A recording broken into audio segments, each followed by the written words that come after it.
You're very welcome to this introduction meeting here to UDTU. You are going to start in February, so maybe this is a bit early for you, but actually I'm going to Chile right after New Year, and we'll be off for some weeks there, and then we will be too late, so that's why I have invited you here today. So you're very welcome, and this meeting will be about the UDTU and some frames and think about the way we work in UDTU and how you can prepare yourself to get the most possible out of this introduction meeting. And my name is Pernille. I guess I said hello to most of you when you arrived. And I'm an educational consultant at Learning Lab DTU and also the coordinator for this UDTU education here. And I teach and I arrange the things and I plan it, and I do that together with my colleague Birgitte Hoffmann, who is an associate professor at DTU Management and also hired as an educational consultant at Learning Lab DTU. And I'm the psychologist and the educational science type of us too, and Birgitte, she's an engineer and have a lot of experience from supervise and teach engineer students. And that's the way I always work, because I think that's to make the whole thing more useful for you to also have the theory, the ideas, the methods, but also someone teaching you who really have used it and tried it out in the engineering students. Because I'm not an engineer, so I can't do that. I can teach other students, but not engineer students. And hopefully I can also plan some good teaching and learning activities for you. So that's us, and Birgitte, she could not, unfortunately, not be here today because she has, of course, a lot of things to do in her other job as well. So just to lift the eyes a bit and think more broadly about what the focus and forms are of UDTU and also how can you prepare. But before we do this, I think we should somehow consider why we do this educational training at DTU and at many other universities around the world, the reason why you come here. And it's more and more in focus at universities today to also improve in teaching, because we would like to attract good students and also have the opportunity to teach them in a good way. So let's say if we approve 10%, what will happen actually in the teaching? We get some happier students and hopefully happier teachers, because it gets more fun to teach if you can do it in an efficient way and find the right methods and so on. And the students, they learn a lot, and that's really nice, of course, right here at university. But you can also see this in a broader perspective, because it's also very important in the societies of today that we really have some competent engineers educated that can take care of a lot of the challenges that we meet today around the world and in each and every country in different ways. And that's our task actually, to educate those engineers and make sure that they are getting out there. And that's also why we really need to consider how are we teaching them actually. And when we have educated those very competent and good engineers, you can also say that we get better solutions, better product, and also researchers. And that's also an important thing for you and for your colleagues and your departments, that we also can really attract the good students and also keep them here and make them interesting in go deeper in their subjects and develop themselves as researchers, just like you are doing right now, or have been doing. And also this is also important in another sense, that it's also now a lot of focus on universities today, that we have a good quality, not only in research, but also in teaching and learning and in our educations. It's controlled in very many ways, but it's also important for DTU, for example, so we are an interesting partner for other universities. They would like to collaborate with us, and well, we have a good processes going here in a lot of areas. So that's somehow the bigger picture why you are coming to UDTU, and we enjoy, me and Birgitte, really much to to work with this education and meet you, and we always have a lot of interesting discussions, and it's also interesting to see how you get a lot of ideas and so on, and that you try out on your own teaching. So it's very nice. So it's just not for fun, but it's also very fun, you can say. So the aim, the scope of UDTU, the overall, you can read about it also in the folders and in the information material, is that you should be able to conduct teaching at the university level proficiently, that you should develop some competences and some understanding about how student learning are really working and what methods are supporting it in different ways and so on. That you really can make professional choices here when you act as a teacher.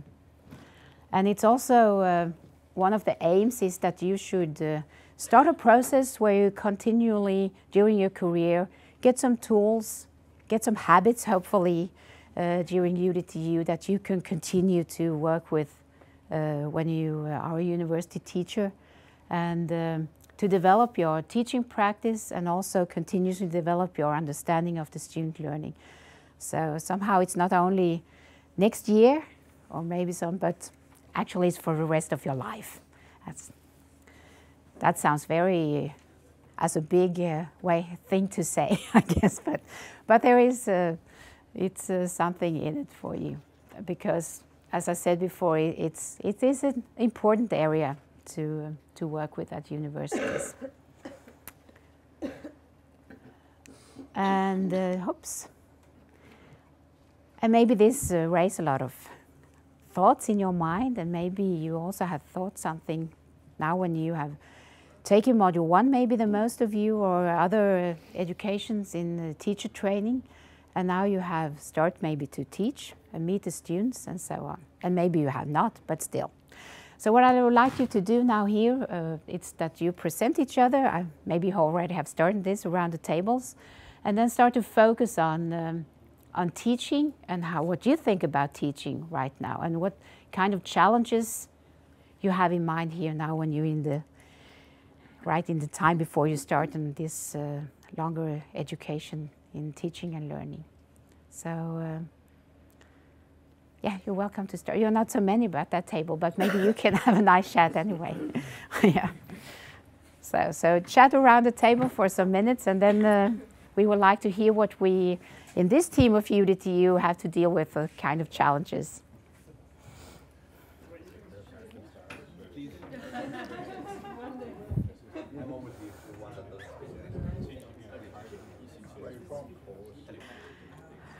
All right, I think we must continue here so we can finish in time. And now I'm, of course, very curious about what you have been discussing in the groups, what kind of challenges you would like to have an answer on now when you enter UDTU and develop yourself. And so, someone's that have something? Yeah? I think you talked about getting the level right when you have students that are maybe master students and some that are bachelor students. Oh yeah, that's in homogeneous groups that we are meeting here. Yeah. Not even, they don't need to be on different level. I mean, you can teach an undergraduate student course, but it's very different if what they have had in high school, how much biology they have in high school, and so on. So.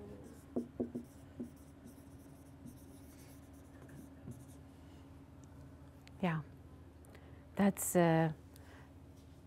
really a challenge, and especially that we meet here at DTU when they have this freedom of choice, the students, to really, and it's good for them. I have done some evaluations with the students, interviews with them, and they say they really like it because they think they get take responsibility for their education. They have a lot of more to form it themselves, but in the other end, it's a challenge for the teachers here, absolutely, in very many different ways, of course, yeah. Something else, yes? We had also some short discussion about how we can motivate and encourage students to participate in the course.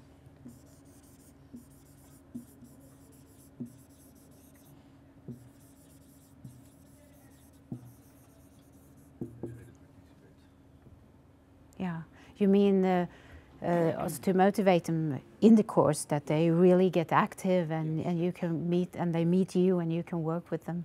Yeah, that's very interesting, because motivating somehow, it's a starting point for all learning. So, yeah, and hopefully, I mean, what we do in UDTU, we have a lot of methods presented to you, a lot of ways you can plan your teaching, and implicit in all this is, of course, that we should try to make it more interesting and motivational for the students as well.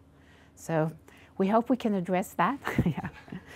In relation to that, Mel also mentioned the fact that the motivation can be difficult if you have like 190 students. Yeah, that's a true challenge. Yeah.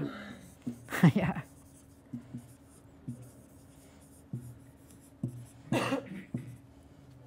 Absolutely. So that sounds, oh, I would like to start already now. Yeah, yeah. How can that be done? Yeah, really interesting. Something more? Yeah? And you might want that they are interested also in research questions that you're working on, so that your research is not completely unrelated to the teaching you do. Absolutely. And that's very important.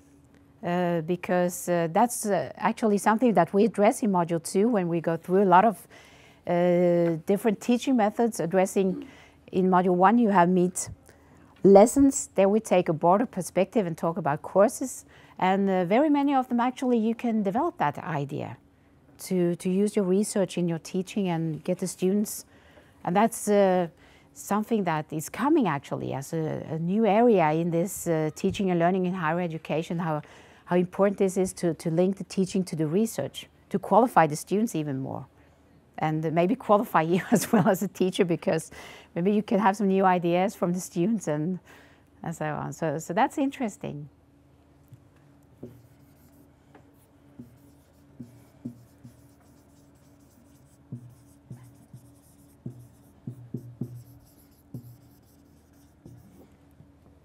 Yeah, something more you have discussed around the table? I think we already discussed how to get feedbacks in the right way.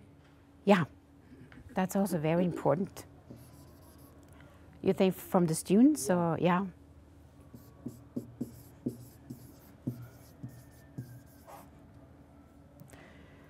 And then you're lucky because Module 3 is very much about that. Yeah, actually, yeah. So, and also it's called feedback and evaluation, because it's feedback from the students, but also how you can use your colleagues and so on to develop and get feedback on your teaching.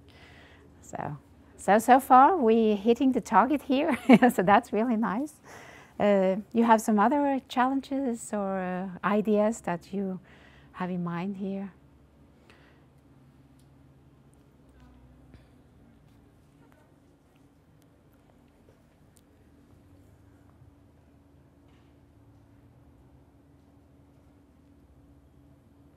Well, I guess that's fine. It's some really maybe course planning. Course planning, yeah, of course. And that's what it's all about, and that's important as well.